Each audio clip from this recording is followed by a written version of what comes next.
రాష్ట్రంలో కాంగ్రెస్ పార్టీ ఎన్నికల సమయంలో ఇచ్చిన హామీలు అమలు చేసే వరకు బీఆర్ఎస్ పార్టీ పోరాటం చేస్తూనే ఉంటుందని మాజీ ఎమ్మెల్యే బాల్కసుమన్ అన్నారు. మంచిర్యాల జిల్లాకు చెందిన ముగ్గురు ఎమ్మెల్యేలకు మంత్రి పదవిపై ఉన్న శ్రద్ధ, ధాన్యం కొనుగోలు, ఇసుక దందా, గంజాయి అక్రమ రవాణా అరికట్టడంపై లేదని ఆరోపించారు.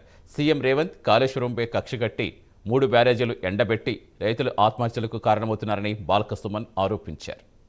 సోషల్ మీడియాలో పోస్ట్ పెడితే పిలిపించుడు, స్టేషన్లలో గంటలు గంటలు కూర్చుండబెట్టుడు, బెదిరించుడు. ఆంధ్రప్రదేశ్ రాష్ట్రంలో ఏమవుతుందో గుర్తుపెట్టుకోరు పోలీస్ అధికారులారా. సీనియర్ ఐపీఎస్లే డీజీపీ ఆఫీస్కి పిలిచి కూర్చుండబెడుతున్నారు పొద్దంతా. గుర్తుపెట్టుకోరి, అధికారం ఎవరికి శాశ్వతం కాదు. అధికారం ప్రజలు ఇచ్చేది ప్రజలకు పనిచేయమని, ప్రజలకు సేవ చేయమని, అంతే తప్ప ఇదేమి ఏకఛత్రాధిపత్యం కాదు, ఇవేం సామ్రాజ్యాలు కావు. ఎల్లకాలం వీళ్ళే చక్రవర్తులు కాదు కాంగ్రెస్ వాళ్ళు, ఇంకో 20 ఏళ్ళు వీళ్ళే ఉంటారు అనేది ఏం లేదు. అంతా అయిపోయింది కాంగ్రెస్ది.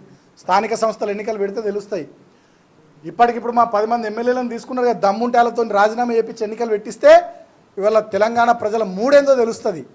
ఇప్పటికైనా పద్ధతి మార్చుకోవాలని చెప్పి నేను వీళ్ళకి హితవు పలుకుతా ఉన్నా. ఇటువంటి సంప్రదాయాలు, వాల్ రైటింగులు చేస్తే చెరిపేయడాలు, పోస్టర్లు వేస్తే చింపేయడాలు, సోషల్ మీడియాలో పోస్టులు పెడితే బెదిరియడాలు, ఇటువంటివి మంచిది కాదు. జిల్లాలో సంప్రదాయంగా పద్ధతి ప్రకారం మంచి రాజకీయాలు చేద్దాం. ఇక ప్రతిపక్ష పార్టీ జెండానే కనబడద్దు, ప్రతిపక్ష పార్టీ వాల్ రైటింగే కనబడద్దు, ప్రతిపక్ష పార్టీ పోస్టరే కనబడద్దు అంటే ఇక ఇటువంటి తెలంగాణ ఉద్యమంలో మేము మస్తు ఎదుర్కొన్నాం ఉమ్మడి ఆంధ్రప్రదేశ్లో. సోషల్ మీడియాలో పోస్ట్ పెడితే పిలిపించుడు, స్టేషన్లలో గంటలు గంటలు కూర్చుండబెట్టుడు, బెదిరించుడు.